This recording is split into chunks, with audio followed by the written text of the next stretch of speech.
ব্যক্তি ছিল। সম্মানিত মুহতারাম হাজিরিন, তো ওই আমির সাহেব বলছেন আমার জীবনের মোড় এইরকম ভাবে ফিরেছে। একদিন আমি আমার 4 চাকা করে ড্রাইভার সাহেব আছে বাড়ি থেকে বার হয়েছি, আমি আমার অফিসে যাওয়ার উদ্দেশ্যে।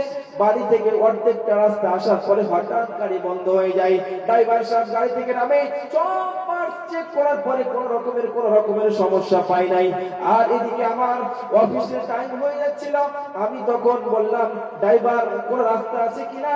ড্রাইভার বলল, না স্যার আমি কোন রাস্তা পাচ্ছি না, গাড়ি তো সবকিছু ঠিক আছে কিন্তু স্টার্ট দিচ্ছে না।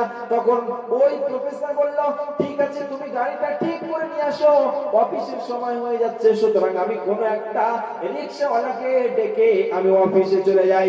সম্মানিত মুহতারাম হাজিরিন, ওই জিম্মেদার যে নিজের জীবন পরিবর্তন হওয়ার ঘটনা বলছিল, সেই জিম্মাদার বলছেন আমি হাতছানি দিয়ে একজন রিকশাওয়ালাকে ডাকি, রিকশাওয়ালা আমার কাছে আসে।